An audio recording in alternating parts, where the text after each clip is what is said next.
Lal Bahadur Shastri national academy of administration.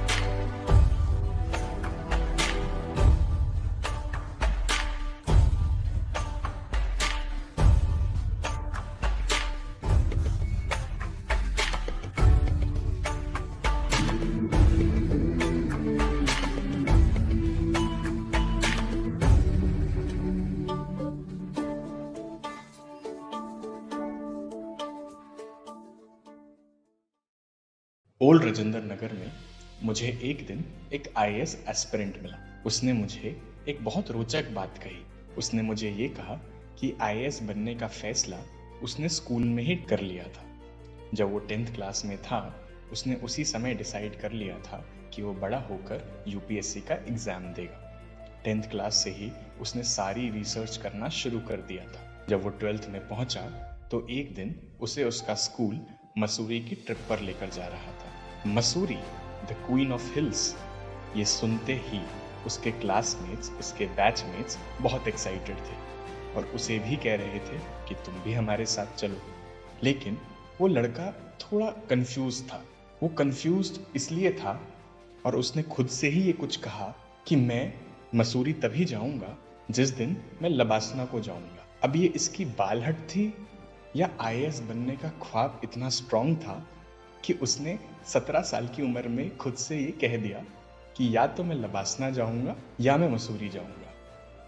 उम्र छोटी थी, लेकिन उसके शब्द उसकी उम्र से बहुत बड़े थे। वो लड़का आज भी ओल्ड राजेंद्र नगर में यूपीएससी की तैयारी कर रहा है और यकीन मानिए वो अब तक मसूरी नहीं गया है। उसका डिटर्मिनेशन, उसका ख्वाब आज भी उतना ही मजबूत है कि या तो वो आईएएस बनेगा या वो मसूरी जाएगा। अगर वो आईएएस नहीं बनेगा तो वो जिंदगी भर मसूरी नहीं जाएगा। एक यूपीएससी का एस्पिरेंट जब ओल्ड राजेंद्र नगर आता है ना, तो वो 22 से 24 साल का होता है। कब यूपीएससी की माया जाल में वो 30 का हो जाता है उसे पता ही नहीं चलता। सिर्फ एक ही ख्वाब, एक ही ड्रीम जो उसको रोक कर रखता है, वो ख्वाब केवल और केवल लबासना का होता है। क्या चीज है ये लबासना, जहां जाने की जिद ऐसी है कि अगर वो नहीं मिला तो हमें पूरा शहर ही नहीं पसंद है। नमस्कार, मेरा नाम साकेत झा है और आज मैं आपको लबासना के इतिहास से रूबरू कराऊंगा। लबासना में जब आप अफसर बनकर जाएंगे तो आपकी दिनचर्या कैसी रहेगी, लबासना कैसे चलता है, लबासना कौन चलाते हैं, ये सब कुछ मैं आपको इस डॉक्यूमेंट्री में बताऊंगा। आपसे गुजारिश है कि आप अंत तक इस डॉक्यूमेंट्री को देखना। यूपीएससी क्लियर करने के बाद 4 महीने का फाउंडेशन कोर्स लगभग सभी सर्विसेज को करना पड़ता है, स्पेशली ऑल इंडिया सर्विस और ग्रुप ए सर्विसेज को। अगर आपको लग रहा है कि यूपीएससी निकालने के बाद अब मेहनत करने की कोई आवश्यकता नहीं है, तो आप बहुत गलत सोच रहे हैं। आपके फाउंडेशन कोर्स की शुरुआत सुबह 6 बजे से हो जाती है। 6 बजे से आपको पीटी के लिए इकट्ठा होना पड़ता है और उसका रिपोर्टिंग टाइम 5:55 सुबह होता है। उस्ताद जी टाइमिंग को लेकर बहुत सख्ती रखते हैं। अगर आप थोड़े भी लेट हो जाओ तो आपको पनिशमेंट के रूप में ग्राउंड के एक्स्ट्रा चक्कर लगाने पड़ते हैं। आपको ग्राउंड में आने से पहले प्रेजेंटेबल भी लगना पड़ता है, यानी आपकी दाढ़ी क्लीन शेव और आप प्रेजेंटेबल लगने चाहिए। तात्पर्य ये है कि एक ऑफिसर सुबह के 6 बजे भी ऑफिसर लगना चाहिए। पीटी के बाद आप 7 बजे तक अपने कमरे में वापस आते हैं। बड़ा ही मुश्किल होता है मसूरी की ठंड में वापस रजाई में जाकर नहीं सोना। 8:30 तक आप हर हाल में मेस तक पहुंचते हैं और नाश्ता करते हैं और किसी भी हाल में आप 9 बजे से पहले क्लास पहुंच जाते हैं, जो कि आप क्लास में अगर पहुंचने में लेट हो जाते हैं तो फिर से आपको नेक्स्ट डे पीटी में उसकी पनिशमेंट दी जाती है, एक्स्ट्रा राउंड करवाकर। 9 से 5 तक आपकी क्लासेस चलती हैं। इस दौरान आपकी 6 से 7 क्लासेस हो जाती हैं। आपके पास बहुत सारी एक्स्ट्रा करिकुलर एक्टिविटीज़ भी होती हैं पार्ट लेने के लिए। Singing, dancing, debating, theatre, DJ night, शायरी, लिस्ट बहुत लंबी है। वीकेंड्स पर आपको ट्रैक पर लेकर जाया जाता है।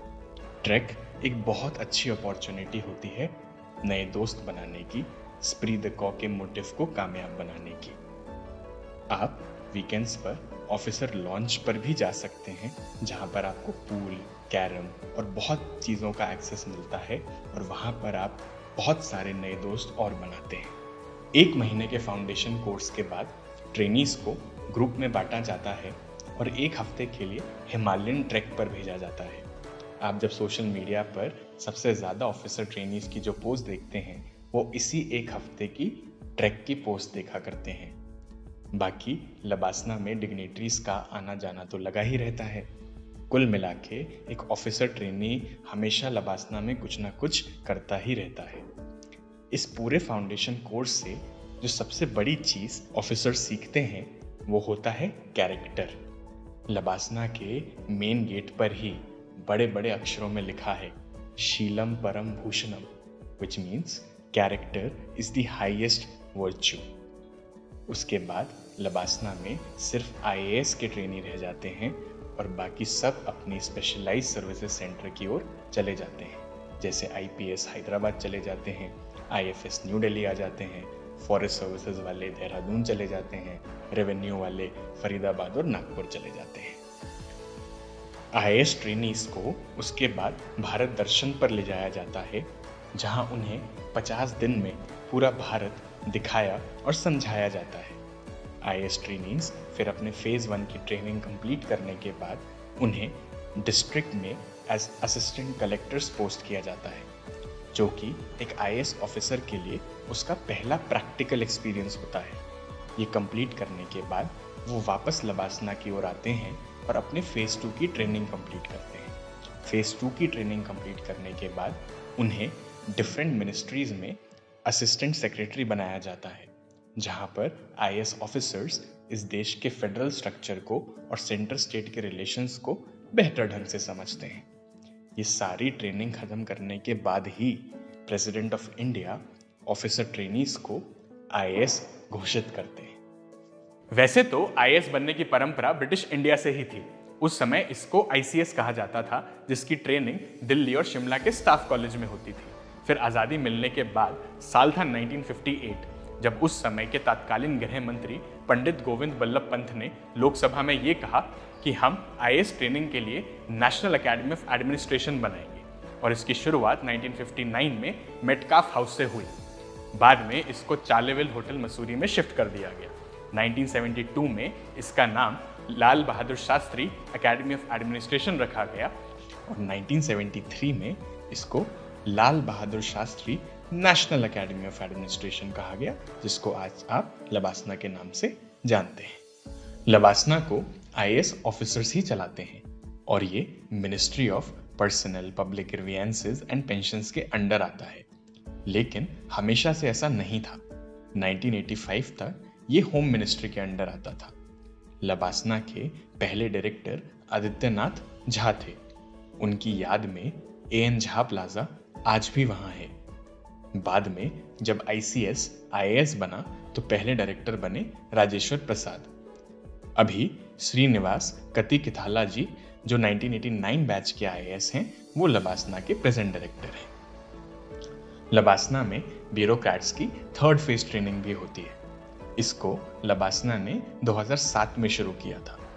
3rd फेज 8 साल पूरा करने के बाद होता है और 15 साल के बाद जब एक आईएएस जॉइंट सेक्रेटरी के लिए ड्यू होता है तो उसे 4th फेज की ट्रेनिंग भी मिलती है।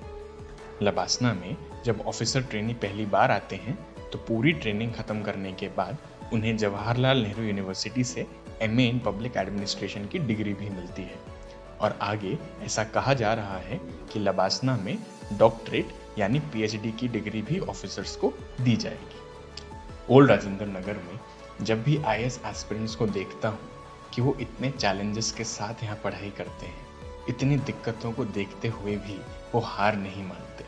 कब 20 से 30 के हो जाते हैं उन्हें पता भी नहीं चलता, इस उम्मीद में कि एक दिन लबासना जैसी ऐतिहासिक जगह जाने को मिलेगा। नाम भी क्या खूब रखा है, Lal Bahadur Shastri national academy of administration, और जिनके नाम पर रखा है वो अपने आप में गुड गवर्नेंस के सबसे बड़े एग्जाम्पल थे।